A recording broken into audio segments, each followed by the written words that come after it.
বিসমিল্লাহির রহমানির রহিম।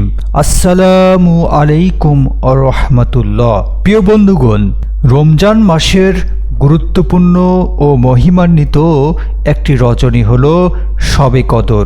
শবে কদরের রাতে অজস্র ধারায় আল্লাহ তাআলার রহমত বর্ষিত হয়। এ রাতে এত অধিক সংখ্যক রহমতের ফেরেশতা জমিনে অবতরণ করেন যে সকাল না হওয়া পর্যন্ত এক অনন্য শান্তি বিরাজ করে পৃথিবীতে।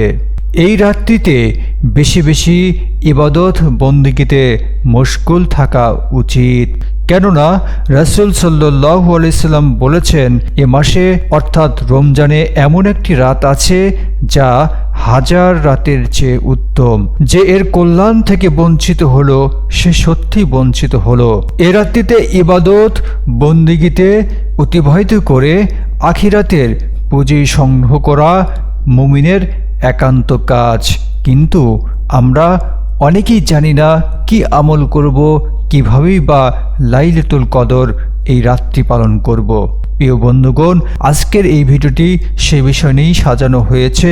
এমন বিশেষ কিছু আমল যা লাইলাতুল কদরে আপনি পালন করলে হয়তোবা আল্লাহ সুবহানাহু ওয়া তাআলা সেগুলো কবুলের মধ্য দিয়ে আপনার আখিরাতের জীবন ধন্য করে দিতে পারেন। তো চলুন কথা না বাড়িয়ে মূল ভিডিওটিতে চলে যাওয়া যাক। প্রথমে রয়েছে রাত জেগে ইবাদত। সারা রাত্রিতে নিজে ইবাদত বন্দেগীতে করা এবং পরিবারের সবাইকে ইবাদত করার জন্য জাগিয়ে দেওয়া। বছরের অন্য কোনো রাতে সারা রাত জেগে ইবাদত করার ব্যাপারে নবীজি সাল্লাল্লাহু আলাইহি সাল্লামের জীবনে দেখা যায় না। সাধারণত তিনি এশার নামাজের পরে বেশি দেরি করতেন না, দ্রুত ঘুমিয়ে যেতেন এবং মধ্যরাতে জেগে ইবাদত করতেন। কিন্তু শবে কদরে তিনি সারা রাত জেগে ইবাদত করতেন এবং পরিবারের অন্য সদস্যদেরকেও উদ্বুদ্ধ করতেন। আমাদের প্রিয় আম্মাজান আয়েশা রাদিয়াল্লাহু তাআলা আনহা বলেন, যখন রমজানের শেষ 10 রাত আসতো তখন নবী করিম সাল্লাল্লাহু আলাইহি সাল্লাম কোমরে কাপড় বেঁধে নেমে পড়তেন, বেশি বেশি ইবাদতের প্রস্তুতি নিতেন এবং রাত জেগে থাকতেন, আর পরিবার পরিজনকেও তিনি জাগিয়ে দিতেন। তাই বন্ধুগণ, আমরাও বেশি বেশি রাত জেগে ইবাদত করার চেষ্টা করব। এরপর রয়েছে কিয়ামুল লাইল করা। রমজানের শেষ দশকের বিশেষ ইবাদতের নাম কিয়ামুল লাইল, কেননা এর সঙ্গে শবে কদরের সম্পর্ক রয়েছে। এ কারণেই কিয়ামুল লাইল শব্দের সঙ্গে শবে কদরটি জড়িয়ে দিয়েছেন। রাসূল সাল্লাল্লাহু আলাইহি সাল্লাম বর্ণনা করেছেন, তিনি বলেছেন, কদরের রাতে যে কিয়ামুল লাইল করে বিশ্বাস নিয়ে এবং নাজাতের প্রত্যাশায়, আল্লাহ তাআলা তার পূর্বের গুনাহ ক্ষমা করে দেন। সুতরাং আমরা যেন কদরের রাতে কিয়ামুল লাইল বা লম্বা সময় ধরে সালাত আদায় করতে পারি। লম্বা সময় দাঁড়িয়ে কেরাত করা, দীর্ঘ সেজদা করা কিয়ামুল লাইলের গুরুত্বপূর্ণ অংশ। নবীজি সাল্লাল্লাহু আলাইহি সাল্লাম কিয়ামুল লাইল সম্পর্কে আম্মাজান আয়েশা রাদিয়াল্লাহু তাআলা আনহা বলেন, নামাজে দাঁড়িয়ে নবীজি এত দীর্ঘ সময় তেলাওয়াত করতেন যে তার পা মোবারক ফুলে যেত। প্রিয় বন্ধুগণ, পবিত্র এই মহিমান্বিত রাতে আমরাও কিয়ামুল লাইল করব, অনেক বেশি বেশি নফল নামাজ আদায় করব, লম্বা কেরাত, লম্বা সিজদার মধ্য দিয়ে এ রাতটি অতিবাহিত করব। এরপর রয়েছে ইত্তেকাফ করা। প্রিয় বন্ধুগণ, কবে কখন লাইলাতুল কদর হবে এ ব্যাপারে সুস্পষ্ট কোনো তারিখ ঘোষিত হয়নি, তবে রমজান মাসের শেষ দশকের যে কোনো রাত্রিতে হতে পারে। বিশেষ করে বেজর রাত্রিতে শবে কদর তালাশ করার জন্য বলা হয়েছে। আর অনেক উলামায়ে কেরাম মুহাদ্দিসগণ বেশিরভাগ ক্ষেত্রে তারা 27 রজনীতে লাইলাতুল কদর হবার সম্ভাবনার কথা বলেছেন। প্রিয় বন্ধুগণ, তাই রমজানের শেষ দশকে কোনো ব্যক্তি ইত্তেকাফে অংশগ্রহণ করলে বা ইত্তেকাফ আদায় করলে তার শবে কদর পাওয়ার সম্ভাবনা অনেক বেশি। তাছাড়া ইত্তেকাফ অবস্থায় ইত্তেকাফকারী সার্বক্ষণিক নামাজের সওয়াব পেয়ে থাকেন।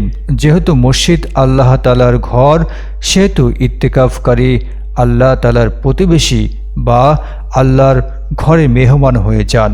রমজান মাসের শেষ 10 দিন ইত্তেকাফ করলে 27 রমজান যদি শবে কদর নাও হয়, তবুও 10 দিনের মধ্যে শবে কদর ইবাদত ইত্তেকাফে আদায় করা যায়। এর ফলে শবে কদরের ফজিলত লাভ করাও যায়। আমাদের প্রিয় নবীজি সাল্লাল্লাহু আলাইহি সাল্লাম বলেছেন, যারা অন্তত 1 দিন 1 রাত ইত্তেকাফ করবে তাদেরও জাহান্নামের মাঝখানে এরূপ 3টি খন্দক আর হবে, যার প্রত্যেকটির প্রশস্ত হবে 500 বছরের রাস্তা। ইত্তেকাফ অবস্থায় মানুষ আল্লাহর সম্মুখে এমনভাবে হাজির হয়ে থাকে যে দুনিয়ার কোনো কিছুর প্রতি তার খেয়াল থাকে না। তিনি তখন মৃত ব্যক্তির মতোই নিজেকে আল্লাহ তাআলার মর্জির উপর সঁপে দেন। মানুষ যতক্ষণ ইত্তেকাফ অবস্থায় থাকে ততক্ষণ তার প্রতিটি মুহূর্ত ইবাদত হিসেবে লেখা হয়। তার ঘুম, খাওয়া দাওয়া, প্রতিটি নড়াচড়া পর্যন্ত ইবাদতে গণ্য হয়। তাই বন্ধুগণ, শবে কদর কবে এ ব্যাপারে যেহেতু সুস্পষ্ট তারিখ নির্ধারিত হয়নি, তাই আমরা ইত্তেকাফ করব, আর ইত্তেকাফ শবে কদর পাবার সম্ভাবনা অনেক বেশি। এরপর রয়েছে কুরআন তেলাওয়াত করা। পবিত্র কুরআন তেলাওয়াত কদরের রাতের বিশেষ আমল, কেননা এই রাতেই কুরআন মাজিদ নাজিল হয়েছে। আল্লাহ তাআলা ইরশাদ করেছেন, নিশ্চয়ই আমি কোরআন নাজিল করেছি লাইলাতুল কদরে। পুরো রমজান মাস জুড়েই কোরআন তেলাওয়াত করার অনেক বেশি গুরুত্ব রয়েছে। হাদিসে এসেছে, জিবরাইল আলাইহিস সালাম প্রত্যেক রমজানে নবীজির সাথে কোরআন তেলাওয়াতে অংশগ্রহণ নিতেন। আব্দুল্লাহ ইবনে আব্বাস রাদিয়াল্লাহু তাআলা আনহু বলেন, রমজান মাসের প্রতি রাতে জিবরাইল আলাইহিস সালাম রাসূল সাল্লাল্লাহু আলাইহি সাল্লামের কাছে উপস্থিত হতেন এবং তারা উভয়েই পবিত্র কোরআন তেলাওয়াত করে একে অপরকে শোনাতেন। সুতরাং রমজানের শেষ দশক, বিশেষ করে বিজয়ের রাতগুলোতে আমরা যেন বেশি বেশি কোরআন তেলাওয়াত করি। শবে কদরের রাতটিতে কোরআন তেলার মতন আমল যেন আমরা কোনোভাবেই মিস না করি। এবং সর্বশেষ রয়েছে কদরের রাতে দোয়া করা।